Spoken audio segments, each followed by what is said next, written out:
Sounds good. Do it. Well, everyone, welcome back to Storybox podcast. Today, I'm delighted to welcome Roman Mars to the Storybox. Now, if you don't know who Roman is, he is the host and creator of 99% Invisible, a short radio show about design and architecture with well over 400 million downloads. 99% Invisible podcast is one of the most popular podcasts in the world. Fast Company named him as one of the most 100 creative people in 2013. And he has a TED main stage speaker, TED Talk in 2015. It currently is the most popular TED Talk about design with over 6.5 million views. You heard me correctly. That is a huge number. His crowdfunding campaigns have raised over $4 million, and he's the highest funded journalist in Kickstarter history. What an achievement. He is also the co-founder of Radiotopia, a collective of groundbreaking independent podcasts. His new book, The 99% Invisible City, a field guide to the hidden world of everyday design, debuted at number 3 on the New York Times bestseller list, which is not an easy thing to do, not that long ago. Congratulations and welcome, Roman, to the Storybox podcast. Thank you so much. It's a pleasure to be here. That was I should be a radio announcer, should I, with the introductions? I felt good about that one. Good. You did great. There was a lot to say there. Thank you, Roman, for taking the time. The more research that I was doing about you, the more excited I became with actually wanting to speak to you and unbox your story a little bit. But before we do that, I normally have a question that I start off with that I love asking all my guests, which is, what does success look like to you? I think these days success means having a choice. Like I felt like I worked, I had a full-time job and worked almost every day of my life since I was 14 years old. And there are moments where it was really hard, and there are moments where it was really joyful. But only recently have I gotten to the point where I wanted to organize my life so that working on what I wanted to do was always a choice rather than something that I felt like I had to do. When was the moment for you that you realized that, hey, success for me is having a choice to do what I want to do? Was it a gradual thing over time? I think I'm still in the middle of it, honestly, because what happens to you, like as you, I've been an independent media producer for a really long time. And in the beginning, you're independent. At least in my situation, I was independent because like nobody wanted me. Like I couldn't get a normal job. I had to do it on my own. And then you sort of take some pride and you sort of build yourself up, and your identity is based around that independence. And then as you grow, you have employees, you have people who depend on you and people who you have to provide for. And you're no longer independent. You're interdependent with them. And that type of relationship is really important, and it takes a lot out of you, and you're not alone in the process of it. It's really hard, but you don't have a boss. So in and of itself is pretty great. But it changes your dynamic. I mean, now I work to keep a bunch of people employed and not just myself.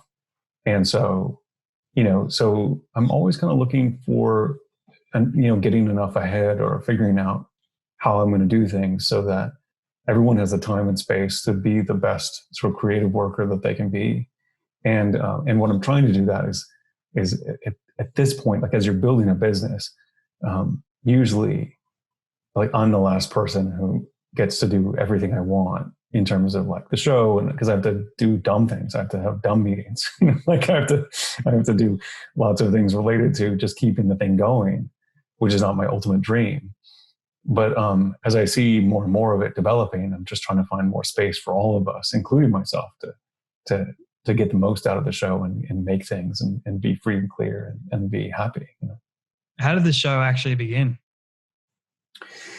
So I worked in public radio in the States for about 10 years, and I was working at a radio station called KALW in San Francisco, helping the launch of their news department, and also working on a public radio show called Snap Judgment, which is still around today. It was a very good show. And the general manager of KLW is a fellow named Matt Martin. He and one of the executive director of the local chapter of the American Institute of Architects had this idea that maybe there was like a little story that they could tell every week on the radio that was an architecture minute, something about, um, a local building in San Francisco. And he just brought me in and said, like, what do you think of that? I created a lot of radio stories or radio programs even at that point. I'd worked a long time. And I was intrigued by this. I always loved architecture. I always loved design. And so, I began to sort of ruminate on this and sort of try different things out. And the show started as a 4-minute drop-in segment that played during Morning Edition, which is this, giant radio program that goes coast to coast here in the US. And at the same time, like podcasting was growing. It always kind of grew. But it had these different moments where people really cared about it. It premiered on the scene in 2005. It was going to overtake radio, and it totally did not. And then it kind of went out of people's consciousness for a while. And it was sort of reaching a little bit more of its ascendancy before the moment when like Serial came in and really broke it into popular consciousness in a big way. And I began releasing these 4-minute segments as a podcast, and they really did find an audience. And then all of a sudden I started to realize that I was making the show for the podcast first and the radio second. And that there was a weird moment in there. And there was enough of an audience to sustain it and to like pay for it and do these Kickstarters. And that was the real turning point, was when I connected with the audience and they began to support the show financially. And I realized that I could do this and I could hire someone. And it was like a real job. Mm. So what was the show actually about? Like, what were you talking about for the majority of the show? Yeah, so it started out, this idea would just be about architecture and design. And so like big and little things. So like the first, few episodes are about the Transamerica Pyramid, which is like one of the most iconic buildings in San Francisco. It was about the design of toothbrushes. It was about the design of flags, all kinds of things that I was really interested in, and trying to use, broader lessons of design through specific examples, and sort of play with the idea of, talking about design on a podcast or on radio is a weird perversity, because it's usually we talk about these things and take them in visually. And I wanted the conversation of design to be about problem solving and storytelling. And when you took away the visual element, I realized it was really fun to talk about design in a different way. And we could kind of like almost kind of own that space, like own the way that we talked about design, rather than design being about pretty pictures or something that you saw on the web. And it connected with the audience, pretty immediately. There was a sort of something in the air, I think, from people being online and finding each other and arguing about the fonts on movie posters. And, there was a way that people were talking about design in a different way that I hadn't seen before growing up or anything like that. Like, I didn't even know what a font was. I think computers just changed the way we interact with the concept of design. And we know like how a good website works. And we didn't really know that before. And even though a book is just as much of a designed object as a website, we don't really think of a book as being designed any other way, but we do recognize differentiation when it comes to, digital things. And I think it made people more design aware, more interested in stories about design and problem solving. And so, the show was always very broad, because I kind of made the show for me. Like, I wanted it as a way to tell stories I wanted to. So I needed it to be broad so I can continue doing it for 10 years and be interested in it, but just focused enough that it gave me a lens to, so it isn't just like, here's a show about stories that I like. Like, being about design means that I just cover anything in the human built world. It really can be anything. Mm-hmm. We center on cities, and we center on like a lot of things that you think of, but really, like, we'll do the design of, political systems, or like the history of the song "Who Let the Dogs Out." Like, we'll do it kind of about anything that a human is involved in the creation of. I'm curious about the story element and how design and story actually meet together and how they're so fascinating. What have you noticed about, or what have you learned about design and story being so combined, and how have you been able to keep things interesting on your show? How do you able to draw in listeners? I mean, the first part of the reason why I thought design and storytelling work together is that, design is a process. There's like a problem that needs to be solved and then a solution to that problem. And that process, you put it in order and it's a story, and you add like reflection and you add music and you're like, oh, that feels like a story, And so there's always that there. If it's the design process you're talking about, it's the story, then that's it. But the other part of it is like the show is about decoding the built world in a way. And so it's about recognizing that the mundane and kind of normal, boring, everyday things have interesting stories behind them. And it just so happens that the objects are so dull and everyday that you don't tend to notice them. And so I always thought that the fun of the show was that delta between how boring the object seemed and how interested I could make you in it, And so that was the fun part of the show, and why you can do it for 10 years is because that challenge is super enjoyable and it changes all the time.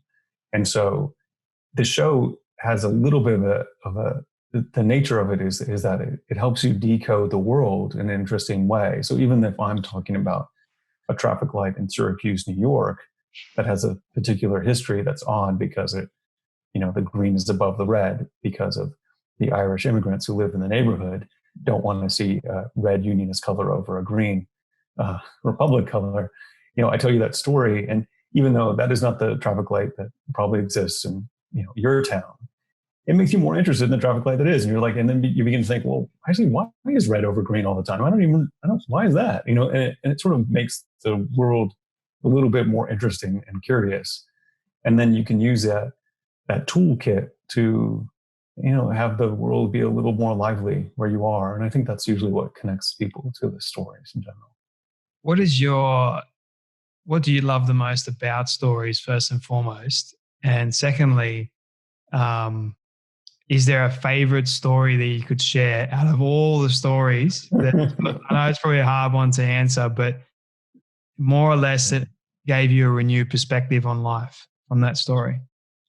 What is it about stories? I mean, stories they're just fundamental. Like I listen to audio all day long. Like I'm not just a creator of this stuff. I'm the biggest consumer of it of anyone I know. I love the feeling of a good story. I love the way it pulls you. I love the way that you can't, stop it, that you are pulled to it, like you have to come back to it. I have little categories for where different ones go. Like I listen to fiction when I run. I listen to podcasts most of the time, but often when I'm stopping and starting and sort of puttering around the house, because I just have earphones in all the time. And so, I just don't even know like how to think otherwise, and if it isn't in terms of stories.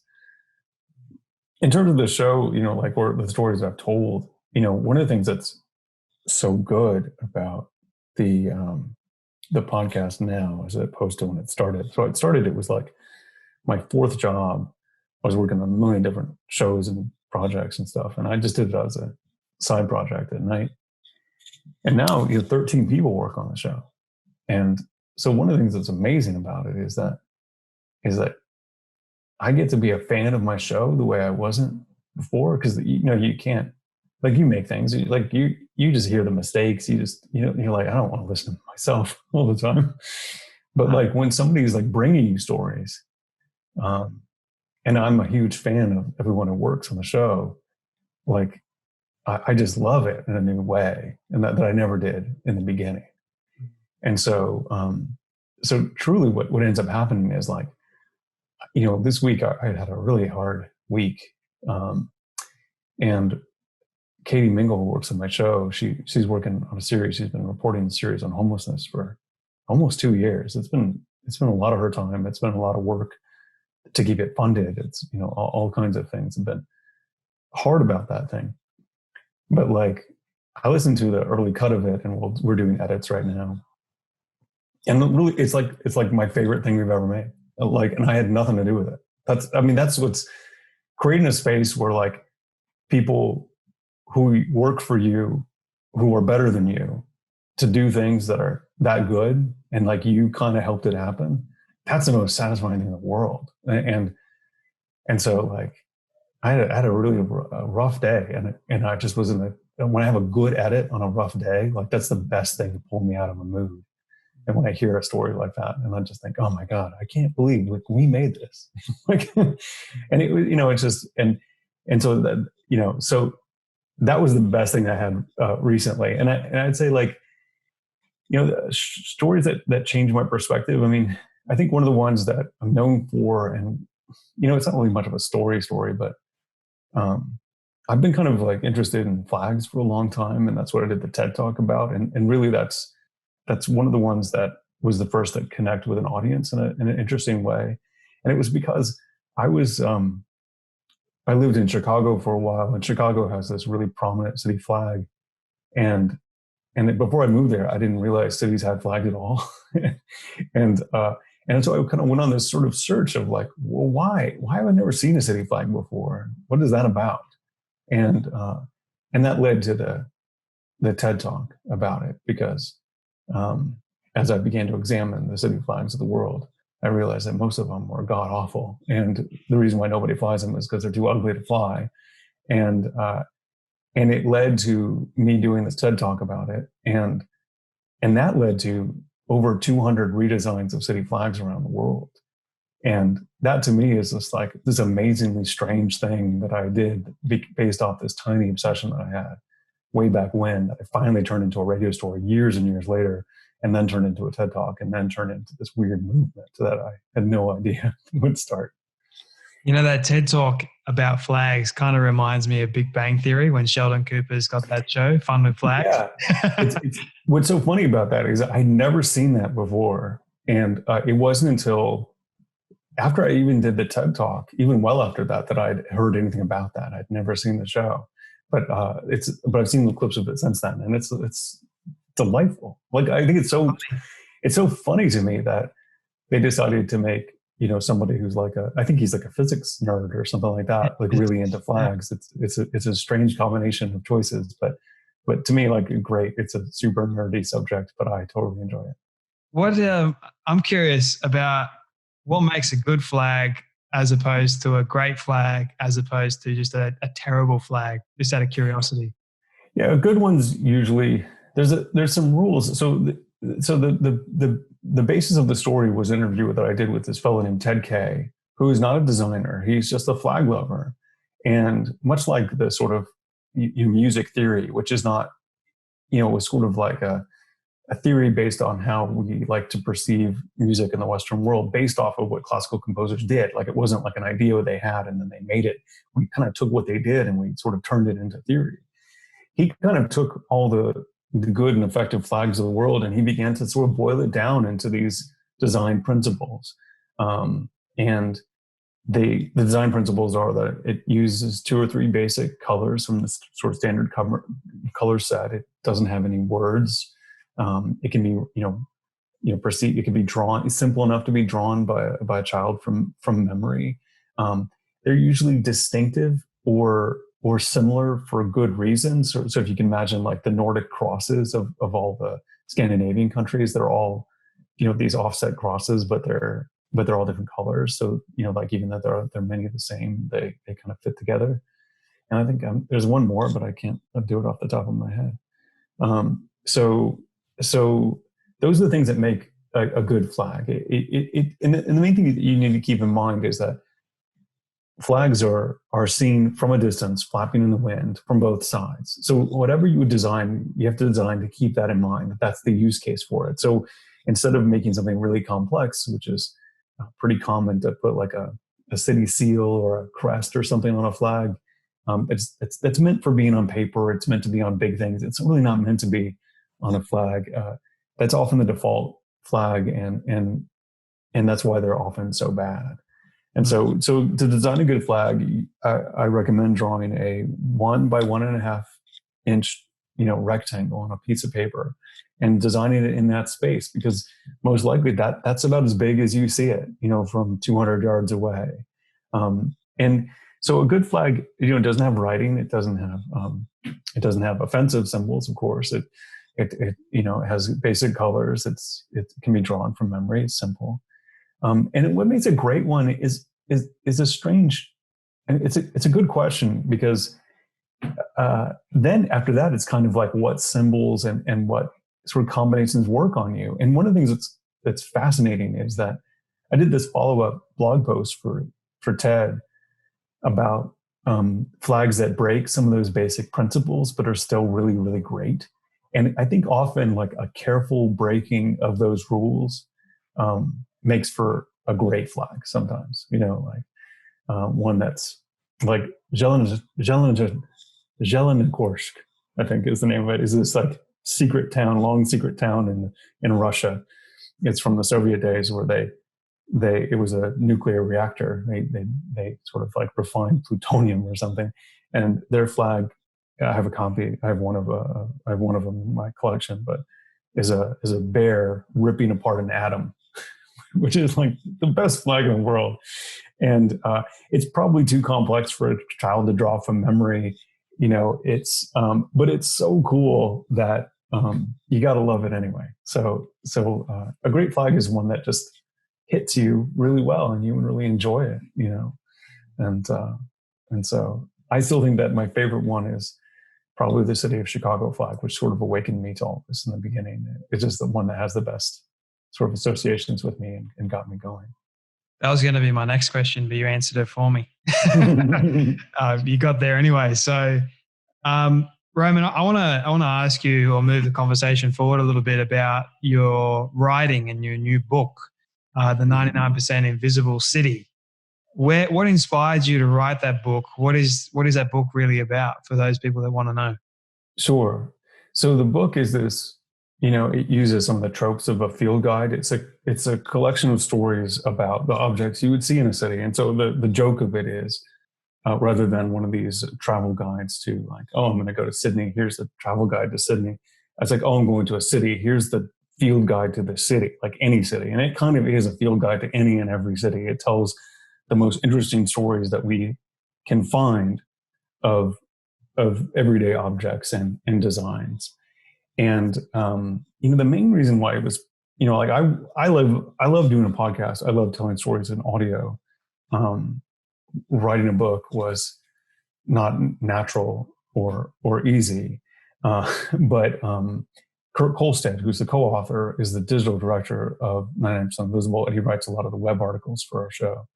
And it was really him pushing it forward. Like in a lot of ways, like he had this. He brought up the concept of like doing a field guide at some point, and there was just sort of a need for the information to sort of get out in another form. So like the book is like half of it is some stuff that might have some precedent on the show, and half of it is completely new. But what I realized is like we have one of my favorite episodes is this episode about curb cuts, and curb cuts are those little ramps at the edge of sidewalks which allow wheelchair users to use the sidewalk and be accessible and pass over the street. And those have a history here in Berkeley, California, where I live. There was a Cal student named Ed Roberts, who was the first quadriplegic who was admitted to UC Berkeley. And he was an activist, and he and a group of people called the Rolling Quads used to take a sledgehammer to the edges of sidewalks and break them apart and then pour cement and make a little ramp. And they didn't do this a lot, but it was like this, it was like a symbol of their activism. It was like a physical symbol of their activism. And it didn't make the whole like campus accessible through this method. What they did is raise awareness that, oh yeah, we need to do this. And this type of activism led to the reason why there are curb cuts all over this country, and led to the American with Disabilities Act that was signed in the 90s. And so we tell this story on the show. That story on the show takes 30 minutes to listen to. It's like locked in this linear format where I start the story and I finish the story, and that's the story. And there was so much, there was like 10 years of stories like this on the show locked into this linear format that maybe you'd go back and listen to the podcast of, maybe you wouldn't. And I just wanted it broken open and able to peruse and to pick a story that you wanted to read and like, and have a reference. It just felt like the information was like tied up in this, like, like this genie bottle or something. And I wanted to release it in this new way so that you could navigate it and explore it.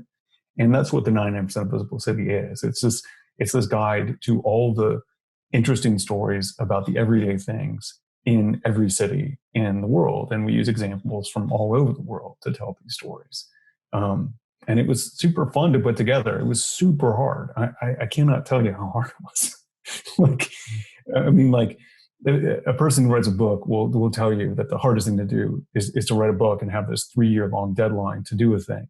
But what's harder than that is to have this 3-year long deadline alongside this weekly deadline to put out a very intensive, documentary podcast every week. And so I could always occupy myself with the podcast when I needed to be writing. And so if it wasn't for Kurt just like really project managing and pushing and writing and doing all this stuff, the thing would have never been done. It was impossible. But that's the reason why. It just felt like it felt a need for it at a certain point, like that we weren't serving the stories as well as a collection of 400 podcasts. Like, it needed to get out. I can relate to you in how hard it actually is to write a book, because I'm writing one at the moment, and I stupidly decided to write 2 in the process of writing one. And I suck at grammar. So I'm getting all this information out here on the page, all the content's there. It's great. And then I reread it stupidly. And I notice, oh, well, crap, the grammar's shocking. Yeah. So, yeah.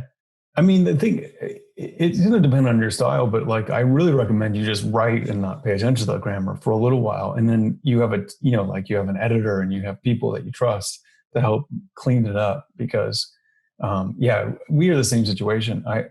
With Kurt was I write for the air. Like, I write incomplete sentences. I write with kind of ellipses, like instead of like actual sentences. Like when you write radio scripts, they're really, really different. Like, for example, saying really, really in a row like that was something you never do in a book, but that's something you do when you talk. And so, he really crafted it into a prose that could be readable. And then our editor, Kate Napolitano, it's like, you just need a team of people, because writing a book is not a natural exercise for any human being, as far as I'm concerned. Tell me about it, man. It's a fun process, but it's also a very difficult one. And it's so hard. Like, when you finished the book, how was the feeling? What were you feeling when you finished?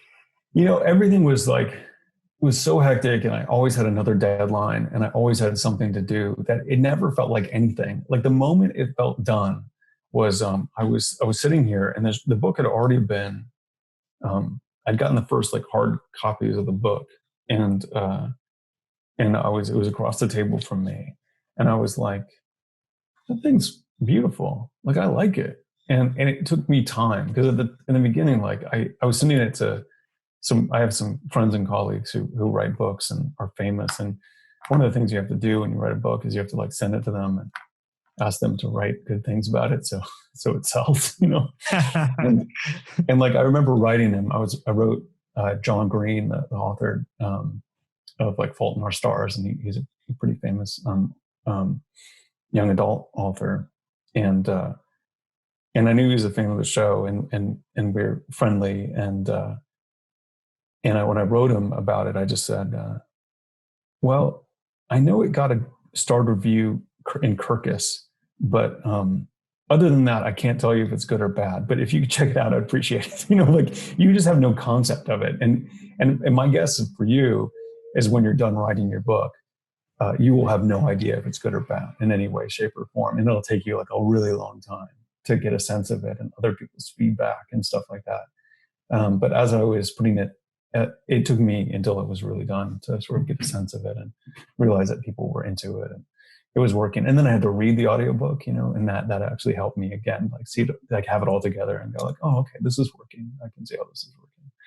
at no point in the process do you feel confident. That's the thing. Like you don't really feel good. You don't really feel done because like in addition to writing a book, there's like the project management of putting a book out is really complicated. It's like a lot of just emails and compromises and nonsense and you're like and you're so nervous about its reception and I had a big job of trying to sell the book. Like I'm not like next to us in the bestseller list was the premiere of the Jerry Seinfeld book. Like I'm not Jerry Seinfeld. So it's like you have to work really hard to do that, and so like that. So there's like it's just a job too. So it never really felt done. So I don't know if I ever felt that like sort of victory lap thing. So I don't know if that's in the offing. I think all authors kind of feel that way because there's always another job that's after the writing job. I mean, I don't think I've ever felt, I guess, content with what I'm writing. Sure. I mean, I've felt excited about it, and I know that it's going to help one person. But what I'm writing about is literally my story and what I've been through over the last 24 years. And it's kind of like in the back of my mind, I'm thinking, well, who the hell's going to read this? Like, why is my story great? Like, but then again, I just go back to why I'm doing it in the first place. Everything that I'm doing, everything that I'm putting out there, even with this podcast, like why would anyone want to listen to me? Or any of the guests that I have on. And it's purely because I want to help people with stories. And literally this book that I'm writing, I call it The Path of an Eagle.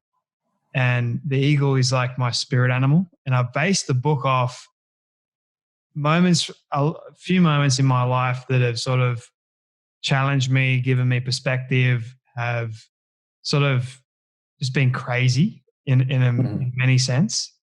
Like it's a very hard read. Like, let me just say that, like for a lot of people, to read what I've been through, I think it's going to be difficult in many sense, but I want to do it because I want people to see that, hey, I'm still here, I'm still going, and you can too. Like there's nothing out there that is impossible, like to not overcome. It just takes time, it takes work, and here's the lessons that I've learned along the way.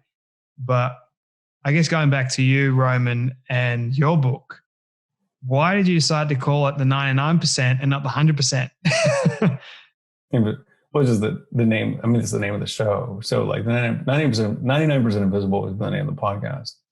And so it was always going to have something in it that was 99% invisible. The reason why I called it 99% invisible was I thought it was evocative and interesting. And I knew that the thing was going to be about design. And I knew that the conceit is that the design process and the interesting thing behind an object is this huge 99% invisible thing. And I think the same thing about people. It's like, you could just as much call your story that you're writing right now 99% invisible. Like you represent 1% of the, you as your physical form, like your corpus that's sitting in front of me right now is like 1% of the story. The 99% invisible part is the thing that you're writing. And that to me was the evocative like part of the title, was that the world is so much bigger than we can see. And it just to me felt like that meant that I could do the show about anything I wanted. So that's kind of the secret. I think it's a cool title, man. I like it. Yeah. A couple more questions for you, if you don't mind. No, go ahead. Over your career and everything like that, what would you say has been the worst piece of advice you've ever received? Worst.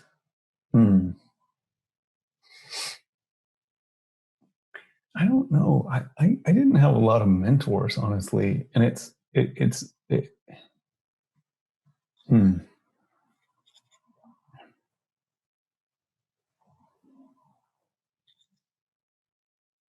Yeah, I have to.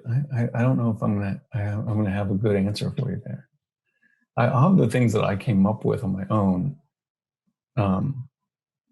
but one of the things that happened to me was that my career, in the sort of like the official sense of my career, like getting a job in radio where you had a boss and you were told to do things and you got a paycheck, that was an abject failure. Like I had a very bad career in that sense, and hitting against that wall such that I had to create my own show and do things for myself um, was fundamental to where I am today. And so I don't know if anyone, I mean, it wasn't so much bad advice, but like, if any one of those people hired me early on, I wouldn't be where I am today. I would be probably a decently respected radio producer at a station, and it would be okay.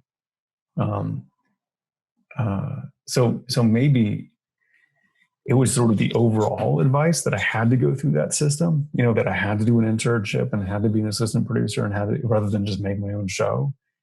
It was that that the pressure to do that was a thing that did not serve me. And also I just was a failure at it more than anything. It wasn't like I just thumbed my nose at the system. The system was not interested in me. And so that's why I created the thing that I did. So yeah, I recommend that. And so if I could pivot that into like a piece of advice that I give people now related to that, is given between two choices, always pick the more interesting path. Not the one with the most money, not the one with the easiest, not the one that sort of even gets you the most. Just pick the more interesting one. And it almost always pays off. I'm a big believer in that. I'd have to agree with you on that. I was the same way. Like I did so many different jobs, so many different like people. I was never happy, never satisfied. I mean, I did an excellent job in every single, like everything I was given. I did it to an excellent spirit. Even last year I was in real estate and I thought that was going to be my career for the rest of my life. And it's interesting looking back now at all the things that I learned back then have helped me doing this. But back then I wasn't as fulfilled or satisfied as I am now. And even though like it is a very difficult thing running your own business, it is challenging. For sure. There's a lot more fear to it because then it's you and it's all you, not somebody else you're holding the crutch to. It's like not a crutch, sorry. But that's exciting. I wouldn't have it any other way, to be honest. Yeah. You're building it for you and for others. It's a beautiful thing. I agree. I'm glad you're going through that phase of it where you feel that way. I mean, I think it's like, that's the overwhelming feeling. I mean, like owning all of it is, as you said, is super hard. Like realizing that it's like, it's on you. It's your fault. But it's your glory too. And you also, I don't know, it just feels better. Like I haven't had a boss in so long. I don't even know what it feels like. And so I think you made the right choice, and the fact that you just sort of like, for the most part, I feel like independent of all the other rewards that come with working a job, you just like, if you work with people, if you look to your left and look to your right and you're like, I like these people, then you're in a good place. And if the parts of your day, like this, like I love interviewing and talking to people. And I get to do this every day. That's pretty good. Like, and I also need it. Like I personally, like, I'm a pretty shy person. I'm a pretty solitary person. And if I didn't have an excuse and a reason, a job, talking to people, I could easily go like a couple of weeks without talking to a human.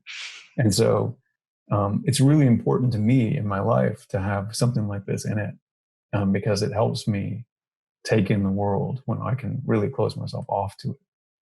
And so I also think that is a huge part of what makes careers satisfying and they work, is like I made 99% invisible because, I'd been a producer behind the scenes for a long time. I'd been a host before. I'd done various things, but I made this show for me to work on the things I wanted to work on, to become to show off talents that I thought I was good at. But a lot of it was just like, I wanted to work on writing. I wanted to work on hosting. I wanted to do these things. And it gave me a platform to do those things. And so like the best jobs in the world are the ones that are helping you work stuff out. You know what I mean? That are like, and it's super good. So like, and congratulations. I think it's great that you're not in real estate. So I'm happy that I'm not in there too, to be honest with you, because I never thought in my wildest dreams, even last year when I started it. The amazing thing is we're coming on 1 year of the Storybox next week, which is I'm pretty proud of. And the amount of people that I've been able to interview in such a short period of time, over 350 in a year. Whoa! And oh my God! I know it's been crazy. Like What? the level of conversations as well. Like I'm an introverted person Yeah, myself. same. Yeah. Like, and it's interesting. I almost laugh at it how an introvert is able to speak to people and ask questions and keep a conversation going and try and make it interesting for people. I've always like found that fascinating. Like, But it's universal though. Like every reporter I've ever known has been an introvert, and they basically have engineered their lives to make it so that they talk to people because they want to. Like part of them wants to, but part of them finds it hard and draining, and having it be your job and having it be like a little bit of a task, and also like a little bit of like, you just need enough of a reason to get over yourself and over your shyness, and having, reporting a story is a perfect reason to do it. Like I get to talk to, really, really fascinating people. I'm not super into, like, my show has never been about famous people. Like we never talk to famous designers or architects, if there aren't that many of them, but they're there. And I just like talking to interesting people and people who solve problems and people who are passionate about things. And I get to do that all the time. And when I don't do it, someone on my team does, and I get to hear the results of that. And so it's funny. Like I totally understand the irony of being an introverted person and talking to people and enjoying it and having that be your job. But even though it is an irony, it's universal. I swear I've never met an outgoing radio reporter. They're all like completely just they would live in a tiny box if they could. Like but they did something to put themselves out there, and this is a good reason to put yourself out there. And I'm not afraid to fail either. Like I've had, looking back at all the very first conversations I had with people, like how I navigated the conversation then as opposed to what I do now, it's all a learning experience. Like, and I learned in those bad moments, the bad questions that I asked, the bad, like terrible conversations where I couldn't actually get anywhere with anyone. It's like drawing blood from a stone. It was almost, it seemed impossible. But then I learned, hang on a minute, maybe I got to take a new angle here. Maybe I got to go down this road. And it just got me thinking a lot more. And I'm naturally curious. So being that way inclined, it helped a lot more. And, the amazing thing is Storybox at the moment isn't making any money. The goal was never to actually make any money. It was to change lives. I don't do this for me. I do this for others. And I make that almost like a selfless motivation in many different ways. But it's selfish to me because I get to interview them. I get to interview I mean, so I think I think it's great. I think it's a fine way to think about it, but I would challenge you to think about it in a different way too, which is, be your first audience. Like, do make it for you. Make it and hold it to a standard that you would want to listen to, and make sure it's worth your time. Like even though you think of it as a service, like I serve my audience too. Like I have a connection with them and I have a contract with them in a way that the type of information I provide, the type of journalism that I provide. But, I make the show I want to make, and that's the only way I know that I am doing it for them. If that it's good enough for them, is to know that it satisfies me. So I think it's important to balance those two things personally. I think you're right. I do appreciate you telling me that. I love challenges. one person that challenged me in the very beginning was Evan Carmichael. I don't know if you know Evan Carmichael. No, I don't. He challenged me to I was only putting out one episode a week back then. And I had so many interviews already done and I wasn't keeping up with the man. And he's like, why the hell are you only putting out one a week? And he challenged me to put out two. And he said, just get the content out there. So then I started putting out two. It was extra work, extra effort. But I did it and I noticed the audience started growing. More people started following along. And I'm like, this is great. Now I'm going to do three. So now I've done, since I think it was a couple months now, 3 episodes a week, which is a lot of content, a lot of work, plus all the other stuff that I'm doing at the same time. But I don't see it as a task. I see it as a joy, and I'm blessed to actually do it. And I love doing it. Like, honestly, I love it. And I'm passionate about stories. I'm passionate about unboxing them. And like I've hopefully done today with your story a little bit. I feel like there's so much more that I could actually dive into and unbox if we had more time. I want to say thank you, Roman, for everything that you're doing and putting out there into the world. You're authentically you. And I think that's sort of missed in a lot of people, sadly, these days. So thank you for that. My last question for you, this is my favorite question that I ask everyone at the end. So you've been able to reach the age of 100 and your friends have decided to put together a film for you of everything you've ever said and everything you've ever done. Don't ask me how in the world they got it all. We'll call it magic. They just did. And they've shown it to you on your 100th birthday. What do you want that film to say and to show about your life? Oh, God. What I wanted to say.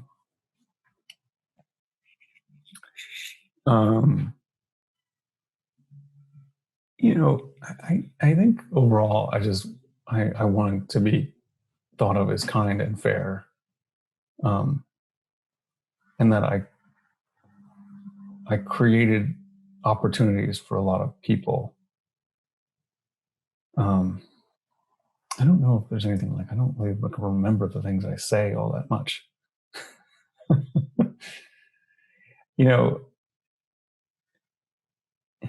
Oh my goodness.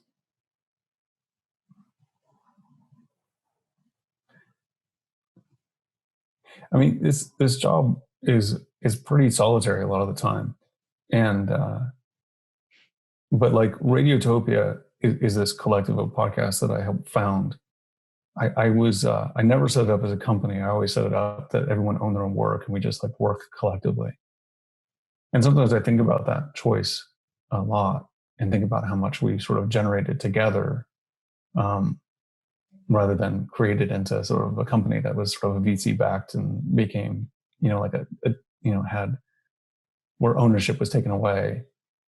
And I think I want to be remembered as someone who empowered people to own their own work, to follow, to make the thing that they want to make, and to have different visions of success, where you served yourself and not a boss.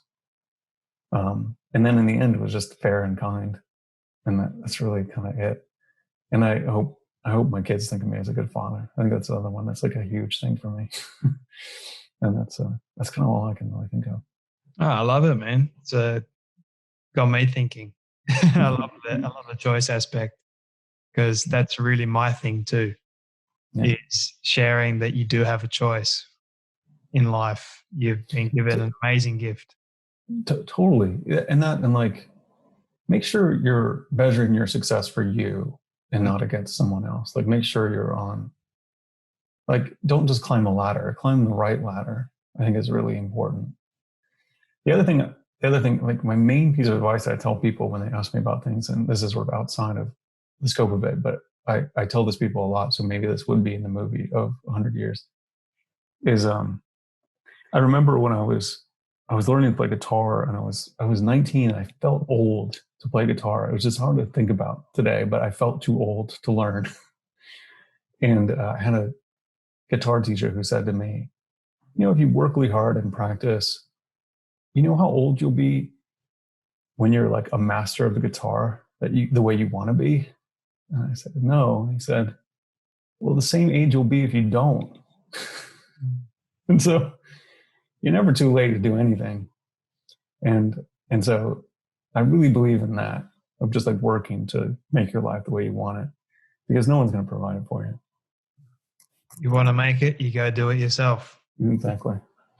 And you're more, if you have people that believe in you along the way, fantastic. But first, yeah, for sure, you got to believe in you. You do need them. Like, you can't like just eschew all people and just defiantly go out there in the world. Like, you need to build community. It's important. Like, I never want my independence and my independent spirit to imply to people that I have a disdain for working with people or even, or even corporate structures or whatever. Like, if you can make that work for you and you can create good things, then great. Like, I have no judgment about that. This was the bet I had to take for me. So